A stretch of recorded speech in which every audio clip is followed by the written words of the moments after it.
Everyone, start करते हैं आज की नई वीडियो। सबसे पहले सॉफ्टवेयर ओपन कर लेते हैं। तो प्रीवियस वीडियोस में हमने बात करी थी टाइमर्स के बारे में, T on T of retentive timer. आज का जो हमारा टॉपिक है वो है काउंटर। तो सबसे पहले बात कर लेते हैं आपका काउंटर होता क्या है। तो काउंटर बेसिकली क्या होता है कि जहाँ भी आपको कोई काउंटिंग करनी है, इंडस्ट्री में मान लो किसी भी चीज़ का प्रोडक्शन हो रहा है, गाड़ियाँ बन रही है, टॉयज बन रहे हैं, नंबर ऑफ बॉटल्स बनती हैं, कितनी बॉटल बन चुकी हैं, कितनी पैक हो चुकी हैं, कैप कितना लग चुका है, कितनी पैक हो चुकी हैं, बॉक्स कितने पैक हुए हैं, हर चीज़ की काउंटिंग आप कर सकते हैं। पार्किंग सिस्टम में आप यूज़ कर सकते हैं, कितनी गाड़ियाँ एंटर करती हैं, कितनी गाड़ियाँ एग्जिट करती हैं। इसी टाइप से किसी भी टाइप के अगर कोई फिजिकल प्रोसेस को काउंट करना है तो आप काउंटर का यूज़ कर सकते हैं। अब बात कर लेते हैं इस पीएलसी में काउंटर के बारे में। तो सबसे पहले आपको काउंटर्स की रेंज चेक करनी है। काउंटर की रेंज हम यहाँ से चेक कर सकते हैं। रेंज के लिए आपको अपनी सीरीज सेलेक्ट करनी है। SA2 सीरीज हमारे पास है ऑलरेडी। अब इसमें आ जाइए काउंटर के ऊपर। तो बेसिकली दो टाइप के काउंटर आपको मिल जाते हैं based on bit, 16 bit counter और 32 बिट काउंटर। अब इसमें 16 बिट काउंट अप भी मिल जाता है आपको और 32 bit count up and down भी आपको मिल जाता है। उसके अलावा एक नॉन रिटेंटिव काउंटर होता है और एक आपका जैसे स्टार 2 जहाँ पे इंडिकेशन है, ये आपका रिटेंटिव टाइमर होता है। यानी कि अगर पीएलसी अपना मोड चेंज करती है, रन से स्टॉप स्टॉप में जाती है, स्टॉप से वापस से रन में आती है, तो आपकी जो वैल्यू है वो रिटेंट रहेगी, वो आपकी वैल्यू डिसअपियर नहीं होगी। ये अभी हम एग्जाम्पल के साथ समझेंगे। तो सबसे पहले नॉर्मल काउंटर के बारे में बात कर लेते हैं। यहाँ पे आपको क्या लिखना है, CNT C0 एंड फिर आपको प्रीसेट वैल्यू देनी है। मान लो मैंने कर दिया यहाँ पे 4। ओके, यहाँ पे इनपुट दे देते हैं X0।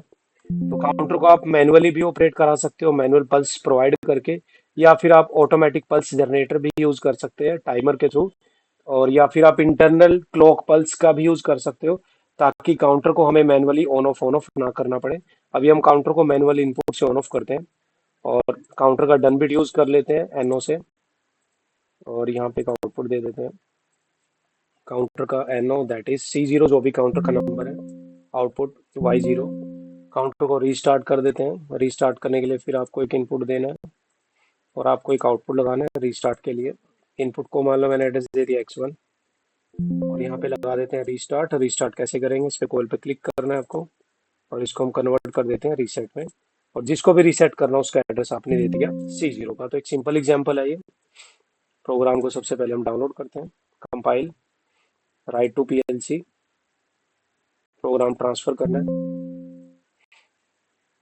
जैसे प्रोग्राम कंप्लीटली ट्रांसफर हो जाए, क्लोज, रन मोड, यस।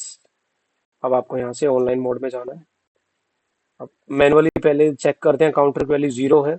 जैसे हम इनपुट को ऑन करते हैं, ऑन किया, ऑफ किया, काउंटर को मैनुअल पल्स मिल गई, आपकी वैल्यू। पहले रीस्टार्ट जैसे ऑन है, पहले आपको रीस्टार्ट को क्या करना पड़ेगा, रीस्टार्ट स्विच को आपको रिलीज करना पड़ेगा, तभी काउंटर आगे आपकी वैल्यू को बढ़ाएगा। ऑन किया, ऑफ किया, अभी काउंटर की वैल्यू कितनी है, 1 है। अगेन दूसरी पल्स प्रोवाइड करते हैं, यहाँ पे मैनुअली पल्स दे रहे हैं। और अगर आपकी पीएलसी कनेक्टेड है तो आप यहाँ पे काउंटर क्या नाम है, सेंसर के थ्रू भी पल्स जो है प्रोवाइड कर सकते हो। 3 पल्स होगी। जैसे काउंटर के अंदर 4 पल्स आएंगी तो क्या होगा, यहाँ पे काउंटर की DN बिट, काउंटर की कोयल, NO कोयल ऑन हो जाएगी। अब उससे ज्यादा वैल्यू आप काउंटर को एक्सीड नहीं कर सकता। तो इस टाइप से हम इसका यूज कर सकते हैं। अब अगर काउंटर को रीस्टार्ट करना है तो इस स्विच से आप काउंटर को यहाँ से रीस्टार्ट कर सकते हो। तो ये तो हो गया आपका सिंपल टाइप का काउंटर। उसके बाद बात कर लेते हैं कि आपके 16 बिट और 32 काउंटर्स क्या होते हैं। बेसिकली उसमें रेंज का आपको डिफरेंस मिलेगा। 16 बिट काउंटर्स में जो रेंज मिलेगी वो आपको ये रेंज मिलेगी, 32768 से लेके 32767। अगर आपको ज्यादा लार्ज रेंज के लिए, लार्ज वैल्यू, लार्ज डेटा को मैनिपुलेट करना है, कंपाइल करना है, तो फिर आप 32 बिट काउंटर के लिए जा सकते हैं। ओके, अब उसमें दूसरे टाइप के काउंटर के बारे में बात कर लेते हैं। जैसे कि जो मैंने आपको रेंज में दिखाया था, जहां पे आपका स्टार लगा हुआ है, तो स्टार इंडिकेट करता है कि आपका ये रिटेंटिव टाइप का काउंटर है। तो C112 से लेके C127 तक 16 बिट का रिटेंटिव काउंटर है, उसको हम यूज करते हैं। तो सबसे पहले पैरेलल में लगाते हैं। पैरेलल में लगाने की मैंने ट्रिक बताई थी, जस्ट पे क्लिक करना है और आपको जस्ट यहाँ पे नंबरिंग देनी है, C112 4। ये काउंटर पैरेलल में आ चुके हैं। अब हमें क्या करना है, एक और इनपुट यूज करना है जिससे कि हम इसको रीस्टार्ट कर सकते हैं। एक आपने इनपुट दिया, और यहाँ पे फिर आपने एक रिस्टार्ट लगा दिया। ये अलग स्विच है, दैट इज X2। ये आपका रिस्टार्ट करेगा किसको, C112 को। तो इसमें देखेंगे काउंटर कैसे अपनी वैल्यू को रिटर्न करता है। सेम प्रोसेस, कंपाइल करना है, राइट टू PLC, ट्रांसफर।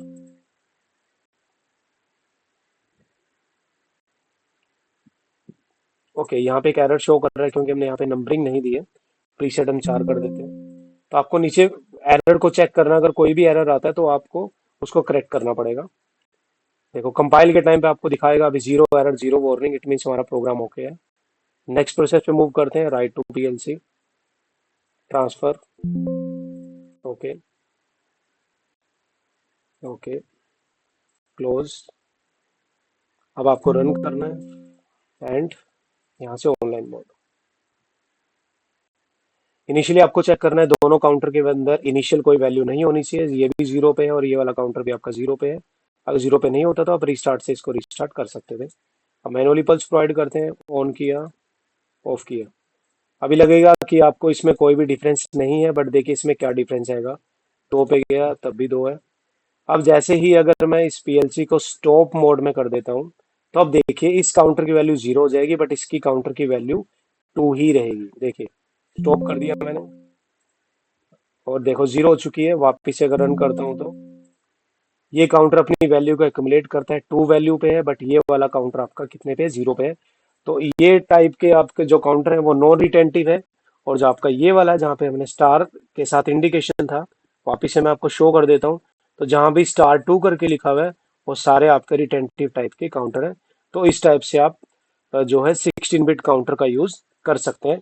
तो अगले लेक्चर में हम जानेंगे कि कैसे हम काउंटर डाउन का यूज कर सकते हैं।